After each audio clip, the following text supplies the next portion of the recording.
A'udzubillahi minasyaitonirrajim. Bismillahirrahmanirrahim. Rabbi shrah li sadri wa yassir li amri wahlul 'uqdatam min lisani yafqahu qawli. Assalamualaikum warahmatullahi wabarakatuh.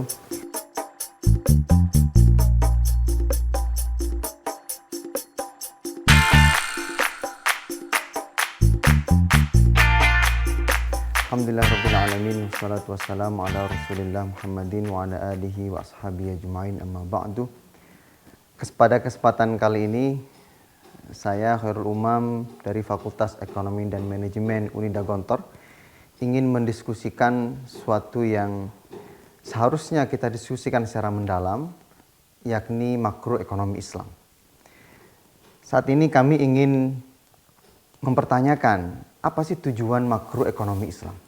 Kalaulah kita belajar ekonomi makro konvensional, kita biasanya mendapati bahwa tujuan makroekonomi itu menjadi tiga. Yang pertama adalah economic growth, pertumbuhan ekonomi. Yang kedua adalah price stability, stabilitas harga. Dan yang ketiga adalah low unemployment rate, atau rendahnya tingkat pengangguran.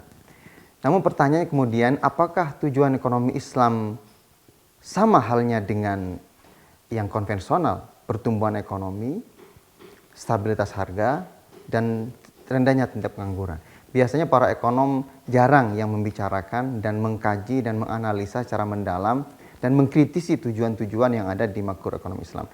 Menurut hemat kami di Fakultas Ekonomi dan Manajemen Unida Gontor, hal ini sangat penting dan sangat krusial untuk kita kaji ulang, kita lihat dari maqasid syariah, dan sehingga kita bisa menemukan tujuan yang memang diinginkan oleh makroekonomi Islam itu sendiri. Kalaulah kita bertanya pertanyaan yang sederhana, apakah oleh Islam tujuan manusia itu adalah sebanyak-banyaknya harta?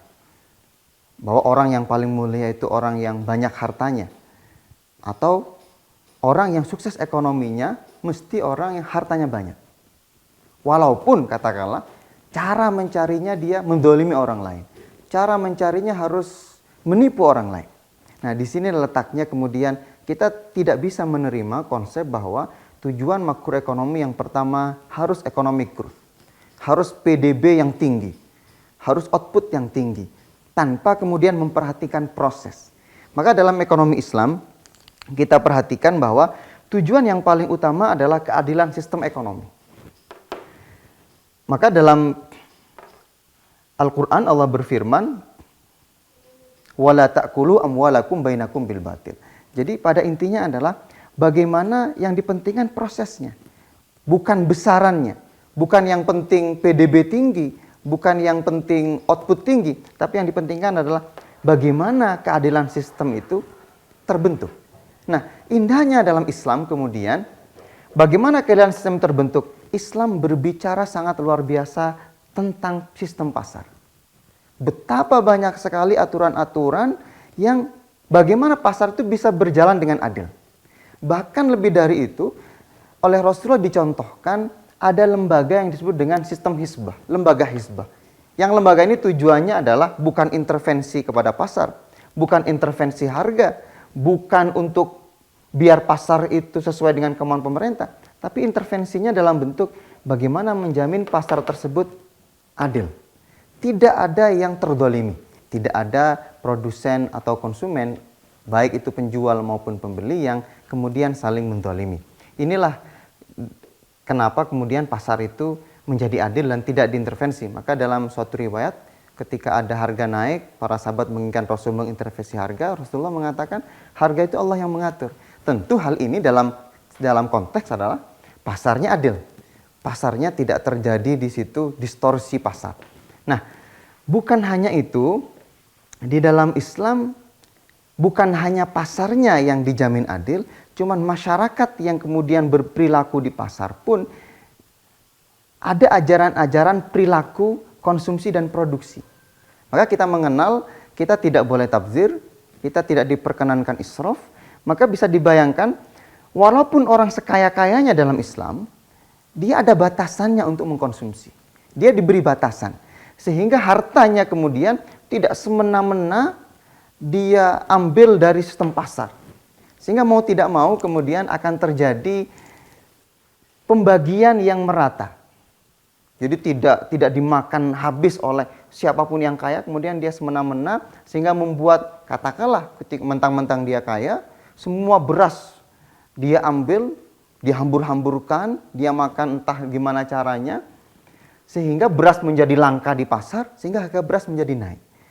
Karena perilakunya konsumsi Islami, maka yang kaya membatasi konsumsinya, produksinya pun kemudian dibatasi produksi-produksi yang memang bermanfaat, sehingga terjadilah pasar sudah adil, perilaku manusia di pasar pun membentengi distribusi yang ada di pasar menjadi lebih merata dengan harga yang tidak seinflasi kalau tidak diatur perilaku konsumsi dan produksinya. Lebih dari itu, selain pasar yang adil, perilaku konsumsi produksi masyarakat juga diatur oleh Islam. Islam masih ada sistem lagi yang disebut dengan sistem zakat, infak, dan wakaf. Sehingga ketika ada sesuatu yang tidak difikirkan oleh pasar, diselesaikan di dalam sistem zakat dan infak. Nah, ini akan nyambung ketika kita masuk ke bagian di sini nanti. Nah, ketika sistem ini kemudian akan membuat suatu sistem yang ekonomi yang adil, maka keadilan sistem ini akan menghasilkan, nah ini yang menarik untuk kita kaji secara mendalam ya. Dengan keadilan sistem ini, kami berkeyakinan di tim Fakultas Ekonomi dan Manajemen Undina Gontor bahwa ketika ini berjalan semuanya, akan terjadi pertumbuhan ekonomi. Memang mungkin pertumbuhannya tidak sebesar pertumbuhan yang ada di ekonomi konvensional, tapi pertumbuhan yang diikuti dengan pemerataan yang adil. Bahkan lebih dari itu, disertai oleh stabilitas ekonomi.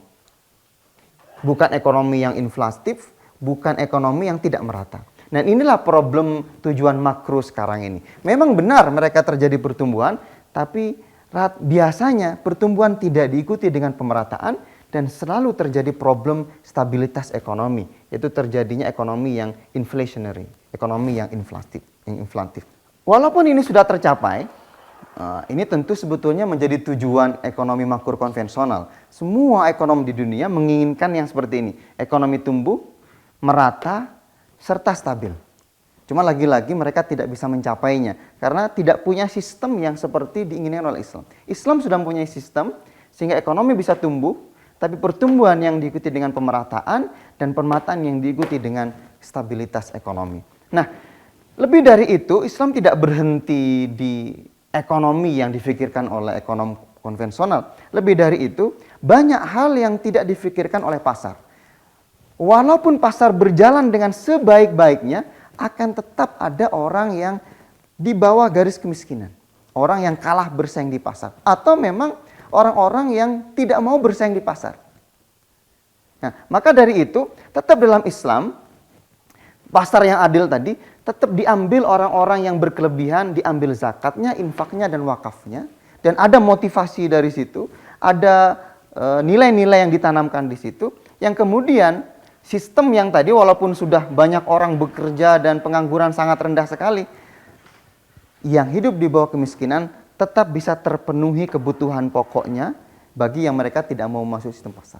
Maka indahnya dalam sistem zakat itu, zakat tidak hanya diperuntukkan untuk fakir miskin, tapi zakat juga diperuntukkan untuk seperti contohnya fisabilillah.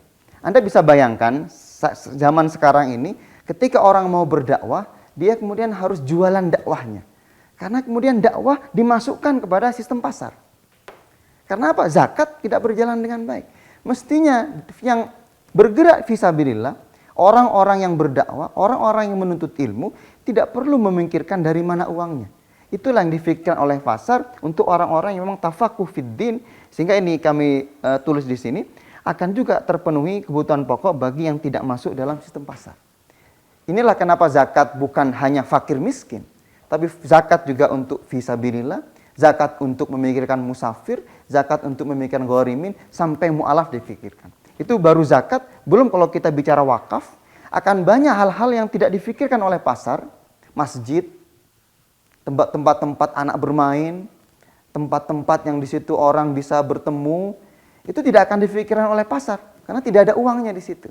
Maka disinilah kemudian dalam Islam ada sistem yang namanya wakaf. Kesadaran individual yang kemudian mewakafkan, jadilah kepentingan-kepentingan publik yang pasar tidak memikirkan hal itu. Nah, sekarang ini semuanya dipikirkan oleh pasar, sehingga jangan-jangan nanti akan ada masjid yang kalau kita masuk harus bayar karcis. Nah ini karena sistem sekarang sudah caruk maruk dan amburadul, dan orang Islam sendiri, kita sendiri banyak yang tidak mengenal betapa indahnya sistem yang sudah dicontohkan oleh Rasul semenjak Islam itu hadir kepada dunia ini, dan benar kemudian bahwa Rasul datang ke muka bumi ini sebagai rahmatan lil alamin. Bisa kita lihat bagaimana kalau ini terjadi, benar-benar terjadilah yang namanya rahmatan lil alamin, dan inilah yang kita sebut dengan tercapainya maqasid asy-syariah.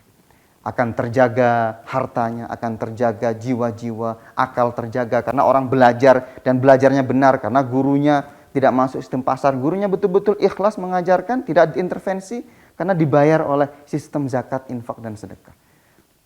Kalau sekarang kemudian banyak guru jualan ilmu. Ilmu mana yang laku, itu yang dijual. Kalau orang nggak suka halal, nggak suka yang haram-haram, dia nggak akan pernah ngomong haram. Kalau dia ngomong haram, nggak laku jualannya. Maka terjadilah error di sini.